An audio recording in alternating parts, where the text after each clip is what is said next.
Bismillahirrahmanirrahim. Elhamdülillahi Rabbil alemin.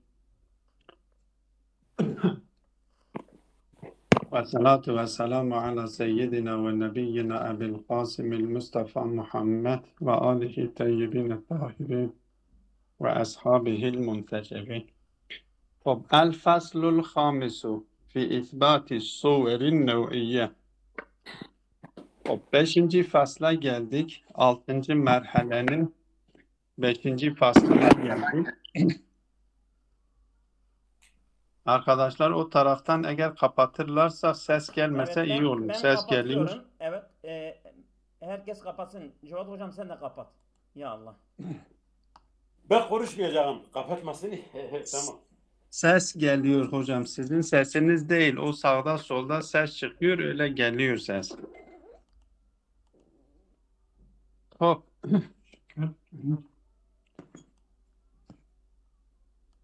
El faslul hamisu fi isbati suverin nev'iyye. Hop. 6. merhalenin 5. faslına geldik. Bu 5. fasılda suretun nev'iyye konusunu işleyecek suretun nev'iyye var mıdır yok mudur? Bunu ispatlamaya çalışıyor. Şimdi dünkü bahste madde ile suretu cismiye biz bunu işlemiştik. Bu ikisinin arasındaki farkı ve bunları ispatladı. Şöyle bir noktayı hatırlatayım. İşrak ekolünde Zuhre verdi. Bu cevher olarak bildiğimiz mahiyetleri üç mahiyette değerlendiriyor. Biri akıldır, biri nefistir, bir de suretul cismiyedir. Yani cisimdir.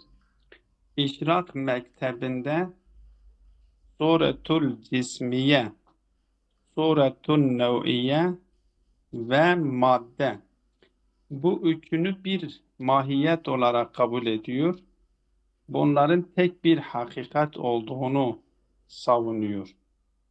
Ama meşya mektebi ise ki bunun koruyucusu ben daha önce işaret etmiştim. Demiştim ki koruyucusu aslında Aristo'dur. Aristo'dan sonra İslam dünyasına bu felsefe geldi. Kendi tarafından tercüme ediliyor. Farabi tarafından devam ettiriliyor, genişletiliyor ve İbn Sina ile zirve buluyor.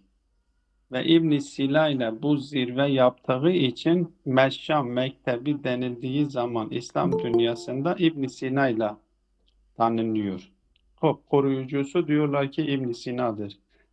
Birinci muallim Aristo'dur. İkinci muallim Farabi'dir. Ama her ne kadar birinci muallimle ikinci muallim ayrıdır. Birinci muallim Aristo ve ikinci muallim Farabi kabul ediliyor ise de ama mektebin kendisi İbn Sina'yla daha fazla tanınıyor. Meşşam mektebi. Bunlar da diyorlar yok. Cevher altındaki mahiyetler 5 tanedir. Akıldır, nefistir, maddedir, suretül cismiyedir ve suretül nev'iyedir. Şimdi suretül cismiye ile suretül nev'iye arasındaki fark nedir? Madde, suretül cismiye ve suretül nev'iye. Dün işaret etmiştik. Bunları biz birbirinden ayırt etmezsek, bunları netleştirmezsek, onların heyslerine, cihetlerine dikkat etmezsek, bunlar öyle anlaşılmıyor, olay anlaşılmıyor. Dolayısıyla biz ilk önce bu üç kavrama tekrar dönelim. Madde biz dedik kuvvedir.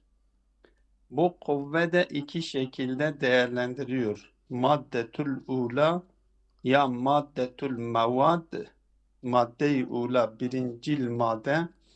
Bu birincil madde ben dün söylemiştim. Biz o mutebeddilun minhu olup da mutebeddilun ileyhi söz konusu değilse bu madde-i uladır. Bu ilk madde felsefecilerin iddiasına göre bu ilk madde mücerret olan varlıklar gibi ezelidir. Hala o sudur teorisine göre bunu ispatlıyorlar. Sadece burada haberiniz olsun diye işaret ediyorum. Konuya girmiyoruz. Felsefecilerin ezeli olarak kabul ettikleri madde o birinci maddedir. İkincil maddeyi ezeli kabul etmiyorlar. Birincil madde ezelidir. İkincil madde, üçüncü, dördüncü, beşinci bu şekilde tedricen bunlar şekilleniyor. Ve maddeyi birinci maddenin birinci maddeyi fiiliyete dönüştüren şeye de suretül cismiye deniliyor. Birincil maddeyi yani maddetül ula ya maddetül mevaddi o maddetül mevaddi fiiliyete dönüştürene suretül cismiye diyor. Suretül cismiyenin özelliği nedir? Evvelen kendisi cirmdir. Yani bir mutehayyizdir. Saniyen eb'ad-ı selaseye sahiptir. Yani üç boyutludur. Dün bu ikisini ispatladık.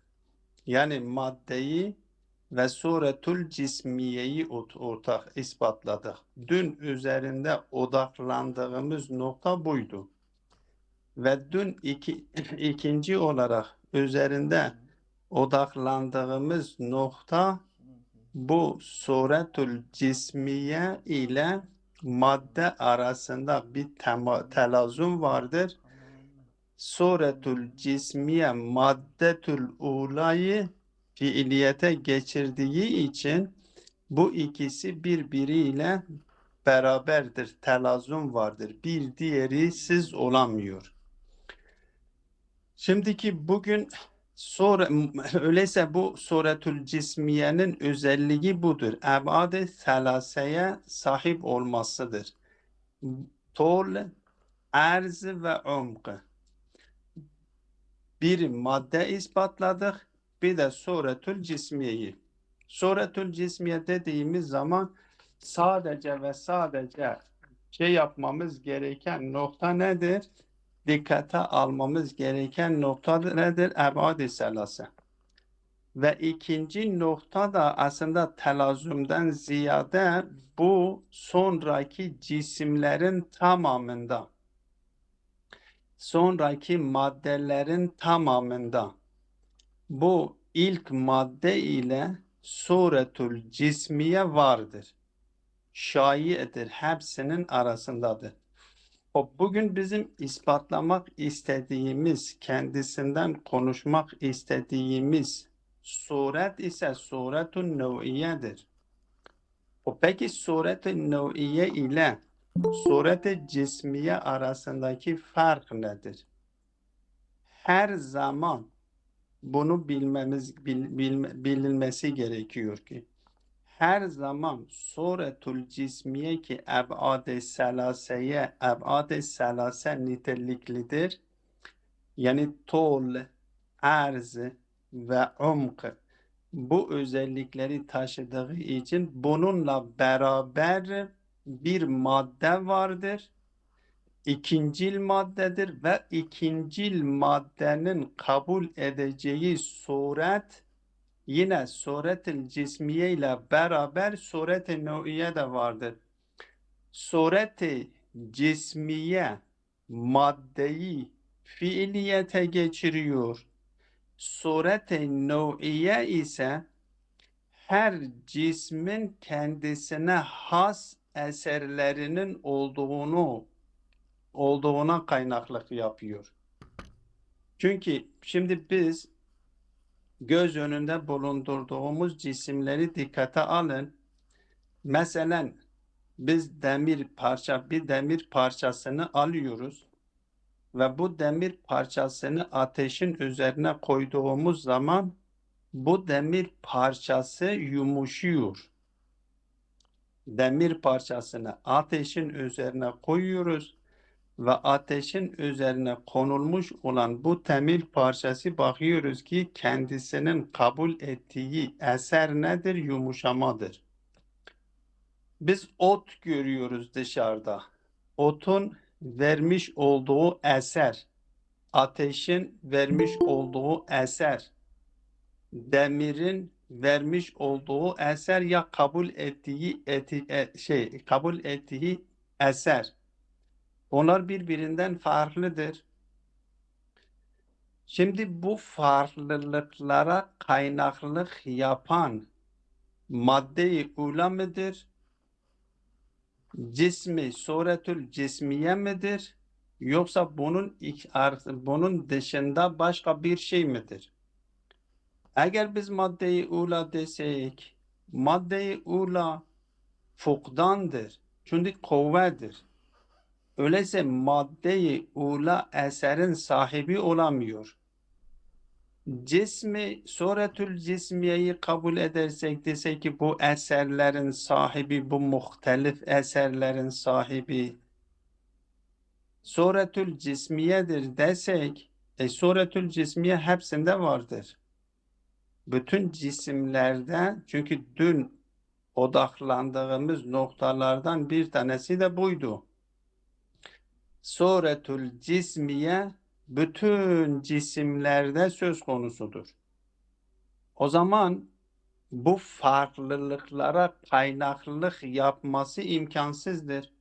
Mesela siz şeyi düşününüz, insanı düşününüz, insandan meydana gelen eserler ile mesela hayvandan meydana gelen eserler aynı değildir. Ottan gelen eserler ise cemaat dediğimiz cemaat nitelikli olan varlıkların eserleri bir değildir. Bu eserler farklı ise o zaman cemadatta bir şey yoktur ki nebatta vardır. O var olan nebatın eserini o cemadatın eserinden farklı kılmıştır.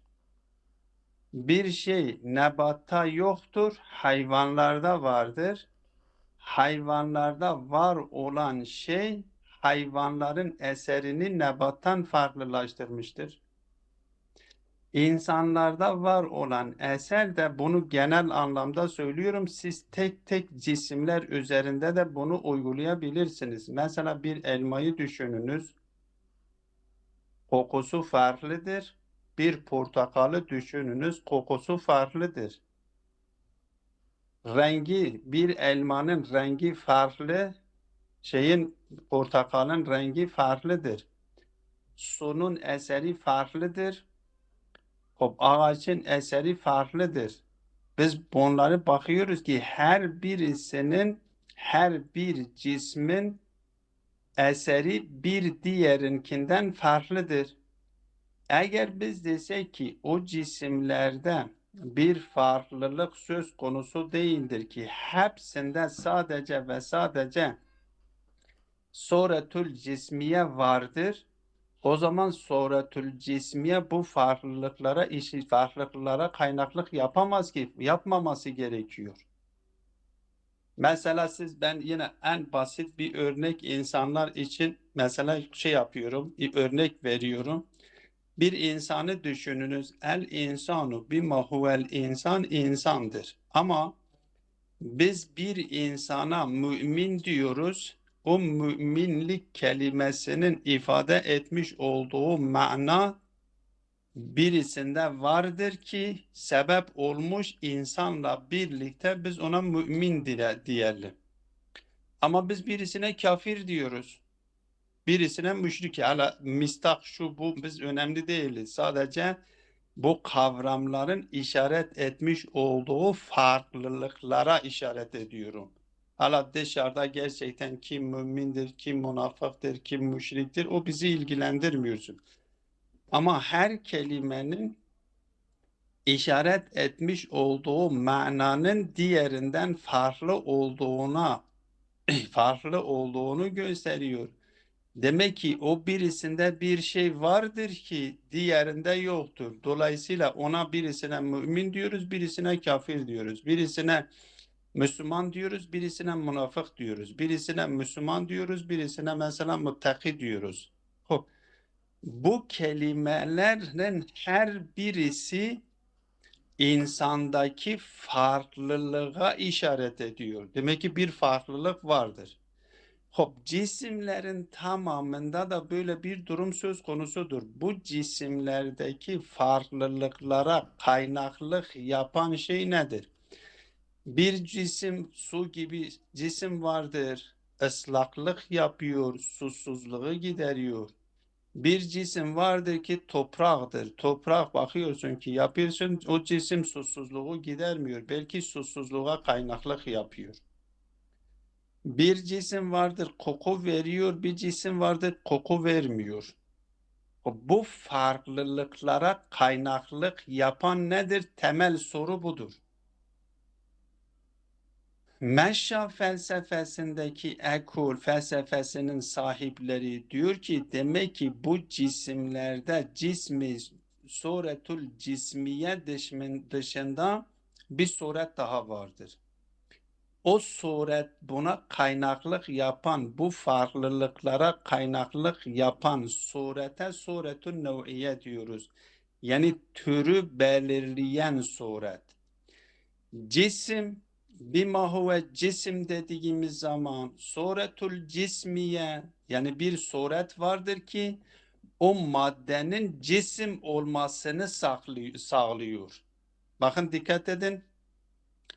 Bir suret vardır ki o maddenin, her maddenin ilk madde olsun, sonraki madde olsun fark etmiyor. Bir bir suret vardır ki o maddenin fiiliyet bulmasını sağlıyor. O da nedir? Eb'ad-ı selase niteliğini taşıyandır.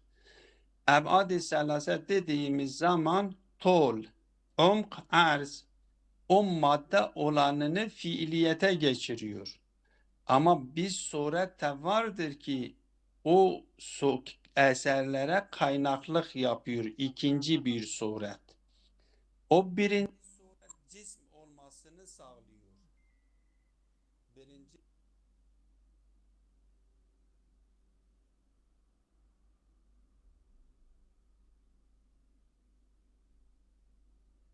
Kapat Fatih, ben dersteyim. Kapat Fatih, ben yalnız kapattım. Artık astı.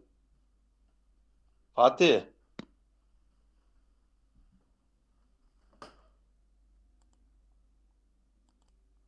Alo.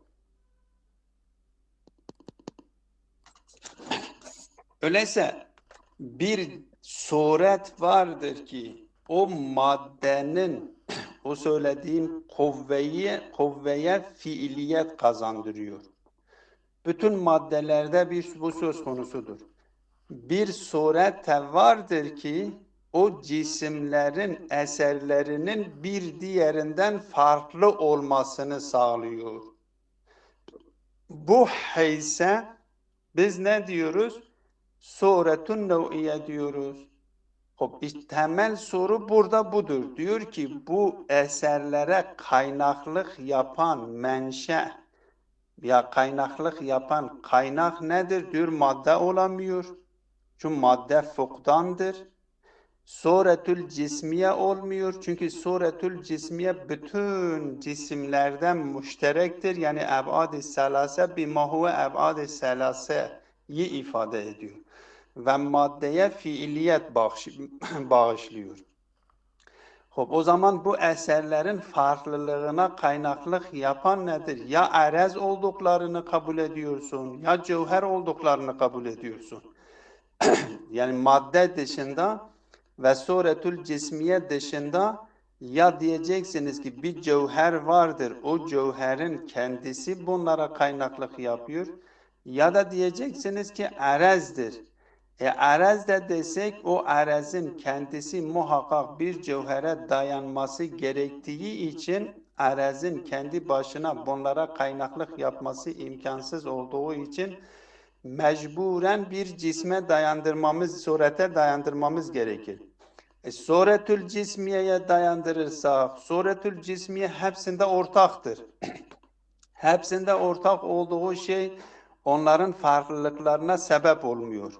Öyleyse burada bir cevher daha kabul etmemiz gerekir ki ona ne diyoruz? Suretül nev'iye diyoruz. Burada bunu ispatlamaya çalışıyor. Diyor ki fi ispatı suverin nev'iyye. Suretün nev'iyeyi ispatlama konusundadır. Diyor el esamul mevcudetu fil harici tehtelifu ihtilafen beyinen min haythul ef'ali vel athar. Biz göz önünde görüyoruz, gözlerimizle görüyoruz. Göz doyusuyla biz cisimleri dışarıda var olan varlıkların eserlerinin birbirinden açık bir şekilde farklı olduğunu görüyoruz. Hem fiilleri birbirinden farklıdır, hem de eserleri birbirinden farklıdır. Hop, fiille eser arasındaki fark nedir? Fiil, iradenin olduğu yerlerde iradeyle gerçekleşmiş olan eserlere fiil deniliyor. İrade doğrultusunda gerçekleşmeyenlere fiil denilmiyor. İnsanların eserlerine biz fiil diyoruz. Ama mesela taşın eserine, suyun eserine, ateşin eserine fiil demiyoruz. Niye? Çünkü orada şey söz konusu değildir, irade söz konusu değildir. Dolayısıyla hem insanlarda biz ef'al-i muhtelifeyi görüyoruz, hem insanın dışındaki varlıklar, hayvanın eserlerine de fiil deniliyor.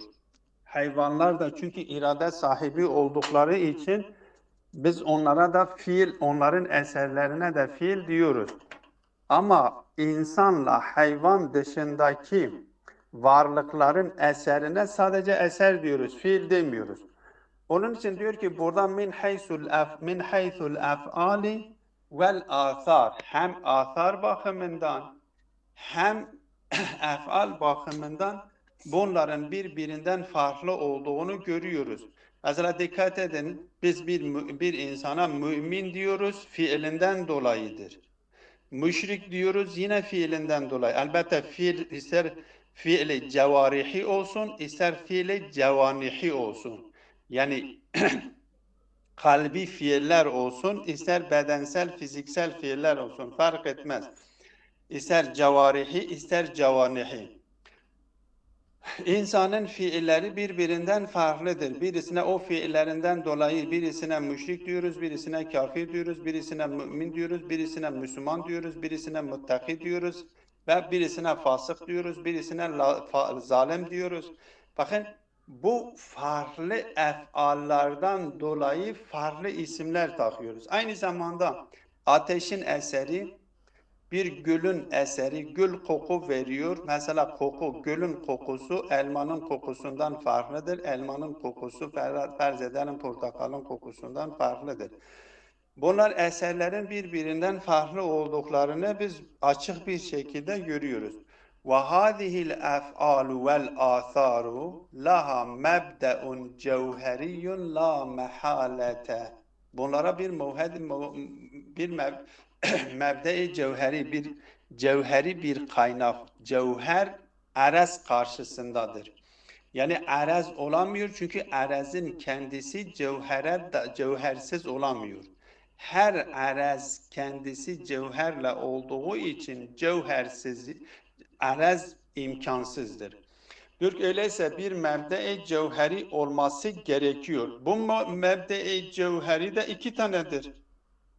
Ya biz madde olarak kabul edeceğiz ya suretül cismi olarak kabul edeceğiz. Ve leyse huvel maddetul ula. madde-i ula kabul edemiyoruz. Yani bunların bu ef'al ve asar, muhtelif ef'al ve muhtelif asarlara kaynaklık yapan mebde diyor maddetül ula olamıyor. Niye? لِأَنَّ شَأْنَهَا الْقَبُولُ وَالْاِنْفِعَالُ دُونَ الْفِيلِ Çünkü o kuvvedir. Kuvvenin şe'ni, haleti, yapısı edilgenliktir, kabul etmektir. Fiil değildir, etkenlik değildir. Öyleyse o etki ona ait olamıyor. O kabul edebiliyor. O edilgendir. Dolayısıyla kuvvenin kendisi madde-i ula olamıyor. Velel cismiyetul müştereketu yani suretul cismiye de olamıyor. Çünkü suretul cismiyetul müştereketun beyne esami kulliha. Bütün esamlar arasında o müşterektir. Li'enneha vahidetun müştereketun. Bu tek bir tanedir ve müşterektir hepsinin arasında. Ve hâzihil ef'alu kethiretun muhtelifetun. O tek bir tanedir ama eser ve ef'al ise nedir? Kethir ve muhteliftir. O bir tane bu çokluğa kaynaklık yapması diyor imkansızdır. El vahidu la yasturu anhu illel vahid ki bir kuraldır. Bu kaide-i küllidir deniliyor. Hop, öyleyse felaha mebadin muhtelifetun. Öyleyse bunun muhtelif kaynakları olması gerekiyor. Bu muhtelif kaynakları nedir? وَلَوْ كَانَتْ هَذِهِ الْمَبَادِ اَعْرَادًا مُخْتَلِفَةً وَجَبَ اِنْتِهَاؤُهَا اِلَى جَوَاهِرٍ مُخْتَلِفَةٍ اِلَى جَوَاهِرَ مُخْتَلِفَةٍ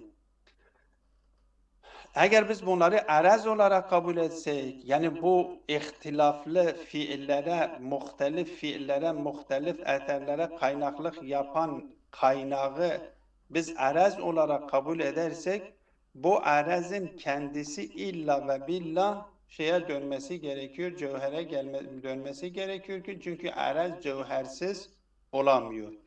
Öyleyse diyor ki وَلَوْ كَانَ هَذِهِ الْمَبَادِ اَعْرَادًا مُخْتَلِفَةً Eğer biz bu a'raz-ı muhtelifi kaynak olarak kabul edersek وَجَبَ اِنْتِهَاؤُهَا اِلَى جَوَاهِرًا مُخْتَلِفَةٍ Muhtelif cevherlere ne yapılması gerekiyor? Sonuçlanması gerekiyor. Çünkü araz kendi başına olamıyor. وَلَيْسَتْ هِيَ الْجِسْمِيَةُ Bu da nedir? Cismi olmak zorundadır. Cisim dışında başka bir madde söz konusu, başka bir kaynak söz konusu olamaz. Cisim olması gerekir. Bu cisim de nedir?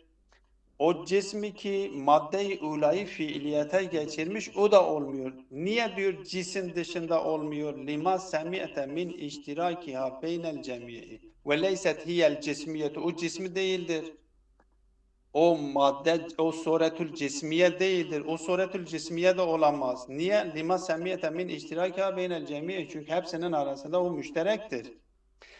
Fehiye cevahiru mutenevvi'atun tetenevve'u bihel essamu. Öyleyse bunlar ne hangi cevherlerdir? Diyor mütenevvi olan cevherlerdir. Öyleyse suverun nev'iyedir. Bu suverun nev'iyedir ki kendisi sebep olmuş bu cisim. Çünkü bakın dikkat edin biz dün söylemiştik. Madde-i ulayı fiiliyete geçiren suret-i cismiyedir. Ve her suret-i cismiye kendisi istidat potansiyelleri barındırıyor. Genelde eski felsefeciler, bilim adamları o ilk maddenin 4 tane sureti söz konusu olduğunu söylüyorlar. Bir tane suretun nebatiyedir, bir tane suretül cematiyedir, bir tane suretun nariyedir. Ben yanlış söyledim. O 4 tane unsur var ya, 4 tane suretül turabiye, suretül maiye, suretül havaiye ve suretül neydi şimdi aklımdan geçti. Suretül havaiye, suretül maiye, suretül nariye. 4 tane suret kabul etmişlerdi. Elbette bu bilim adamları, son dönemlerdeki bilim adamları bunların 100 taneden fazla olduklarını söylüyorlar. Eskiden bunları anasır-ı erba'a olarak su, hava, toprak ve ateş. Şimdi Bu 4 hocam taneyi kabul 94 ediyorlar. tane özür Öyleyse dilerim. ilk madde o suretül cismiye dediğimiz şeyde 4 tane suret söz konusudur. Dediğim gibi son zamanlarda 100 taneden fazla olduğunu söylüyorlar ama eskiden 4 tane, bu 4 tane birleşerek artık yeni suretler meydana geliyor ve yeni suretlerin meydana gelmesiyle yeni eserler, yeni fiiller gerçekleşiyor. Ama her halükarda bu eser muhtelif eserlere ve muhtelif ef'allere kaynaklık yapan bir suret, bir cevher olması gerekiyor. O cevher madde değildir, suretül cismiye değildir. Madde değildir. Niye madde değildir? Çünkü madde eser kaynağı olamıyor. O kabildir, o istidattır, kuvvedir, o kabul ediyor. Suretül cismiye değildir çünkü suretül cismiye hepsinde vardır. Öyleyse başka bir cevher erez de değildir çünkü erez neye dönmesi gerekiyor? Cevhere dönmesi gerekiyor. Öyleyse bu nedir? Suretun nev'iyye. Bir ismini takıyoruz. Suretun nev'iyye. Onun için her nev'ün eseri diğer nev'ün eserinden farklıdır. Bu sefer nev'ün altında da sınıflamalar meydana geliyor. Dolayısıyla bu şekilde suretun nev'iyye ne yaptı? İspatlamış olduk. Suretül cevheriyeyi ispatlamış olduk. Ve buna da ne diyorlar? Diyor ki tusamma suverun nev'iyye. Bunlara da surete nev'iyye deniliyor. Hop. Böylelikle biz suretun nev'iyeyi, suretül cismiye dışında suretun nev'iyeyi de ispatlamış olduk. Öyleyse madde kuvvedir, madde-i ula kuvvettir. Suretül cismiye, madde-i ulayı fiiliyete geçiren eb'ad-ı telase nitelikli olan cisimdir. Ve ondan sonra bu cisimde kuvveler, nö'lerin maddelerini taşıyor. O nö'i kabul ettikten sonra hangi nö'i kabul ederse o nö'ün sureti şekilleniyor ve o nö'ün sureti gerçekleştiği zaman o nö'e has eseri de gerçekleşiyor. Tetimmetun. Burada bir tetime yapıyor. Tetime ile bu konuyu tamamlıyor. Diyor ki evvelu ma tetenevve'el cevahirul maddiye, bunu işaret ettiğim o noktaya işaret ediyor. Yani bu suretlerin kaç tane ilk suretlerin suverun nev'iyenin ilkleri kaç tane olduğunu söylüyor ki ona işaret ediyor ki dedim eski ulemalar bunların 4 tane olduğunu söylüyor. Sonraki bu son zamanlardaki fizik bilimcileri bunların 100'den fazla olduğunu yapmışlar, kabul etmişlerdir. Diyor evvelu ma tetenevve'ul cevahirul maddiye ba'del cismiyetil müştereketi, o müşterek olan cismiye, suretül cismiyeden sonra ilk olarak kabul etmiş oldukları madde hangisidir? İnnemâ huve bis suverin nev'iyyetilleti tetekevvenu bihel anasiru. Yani o suretlerdir ki o suretlerle bu anasır şekilleniyor. Ki dediğim şekilde bu eski alimlerin kabul etmiş oldukları görüştür. ثُمَّ الْعَنَاصِرُ مَوَادٌ لِسُوَرٍ اُخْرَى. O anasır 4 tane unsur vardır. Su, ateş, toprak, hava. Bu unsurları kabul ediyor o suretül cismiye. O suretül cismiyenin kabul etmiş olduğu bu türler, suretül nev'iye dönüşüyor. Bir tane mesela havaya dönüşüyor. Bir tanesi suya dönüşüyor, bir tanesi toprağa dönüşüyor, bir tanesi de ateşe dönüşüyor. Ve bunların birleşmesiyle, toprakla suyun birleşmesiyle bitkiler meydana geliyor. Mesela bu şekilde açıklıyorlar. Ki diyor ki ثُمَّ الْعَنَاصِرُ مَوَادٌ لِسُوَرٍ اُخْرَى. Bu anasır da mavaddır. İkinci artık buna madde öyle denilmiyor. Bunlara mavadde sanevi deniliyor. mavaddır yani yine kuvvedir. Lisuveri uhra başka suretler içindir. Telhaku biha bu suretler onlara ilhak ediliyor. Ve kânel kudemâ'u minel ulemâ'i tabi'ati ya'uddûnel anâsire erbe'e. Önceki doğa bilimcileri bunları anasır-ı erbe'e olarak sayıyorlardı. Ki söylediğim gibi sudur, topraktır, havadır, ateştir. Ve ehedel ilahiyyûne zâlike aslen mevdu'an. Burada da aslen mevzu'a, geçenlerde aslen mevzu'a işaret etmiştim. Bakın dikkat edin. Bu felsefecilerin görüşeceği değildir. Bu diyelim ki bu madde fizik üzerinde çalışma yapan alimler, doğa bilimcileri diyoruz. Felsefenin eşi fikirseldir. Fizik üzerinde çalışmıyor. Fizik alimleri geliyor ya kimya alimleri geliyor fizik üzerinde, kimya üzerinde çalışıyorlar. Onların varmış oldukları neticesini alıp kendi bilim dallarında kabul ettikleri için buna aslen mevzua diyorlar. Diyor ki bu da nedir? Önceki fizik alimleri, doğa bilimcileri bunların 4 tane olduğunu söylemişlerdi. Ve ehedel ilahiyyuna yani felsefiyyun. Burada ilahiyyundan maksat yani felsefiyyundur. Felsefeciler de bu doğa bilimcilerin saymış oldukları bu 4 tane unsuru aslen mevzuan yani fizikte ispatlanmış olan bir asıl olarak kabul etmişler ve onun üzerine kendi şeylerini bina etmişlerdir. وَقَدْ اَنْهَاهَا الْبَاحِثُونَ اَخِيرًا اِلَى مَا يَقْرَبُ مِنْ مِئَةٍ وَبِضْعٍ unsur. Ama şimdiki bu sonraki bilim adamları bunları sayıyorlar. Diyorlar ki belki 100 küsür tane olduğunu söylüyorlar. Bu son doğa bilimcilerinin bu anasırların ilk anasıra, ilk maddenin kabul edebileceği suretler.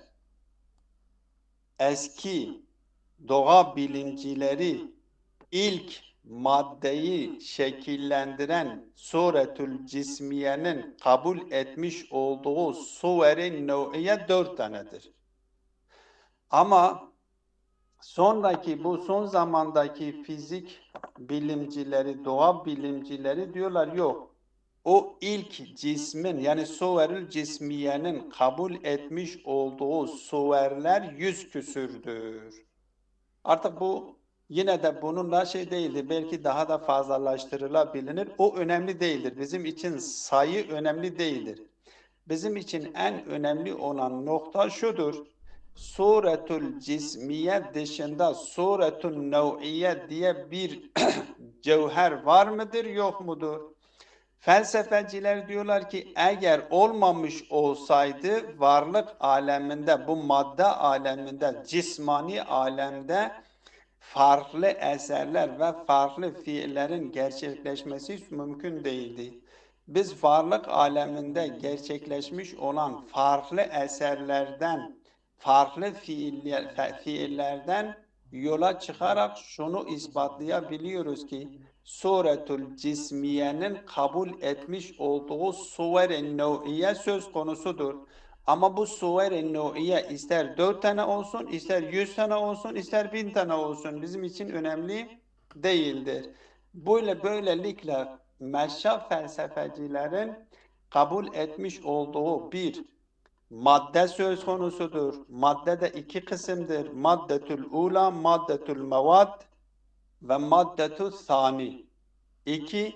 Suretül cismiye kabul ediyorlar. Suretül cismiye de neredir? Maddetül ulayı fiiliyete geçiren surettir.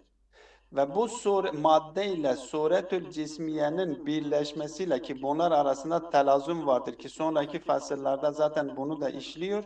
Bu ikisiyle o suretül cismiyenin şekillenmesiyle suver-i nev'iye maddeleri gerçekleşiyor. Yani ikinci madde. Suretün nev'iyenin maddeleri yapıyor, kuvvesi şekilleniyor. Ve her suretin şekillenmesiyle farklı eserler, farklı fiiller meydana geliyor. Ve sallallahu ala Muhammedin ve alihi teyyibine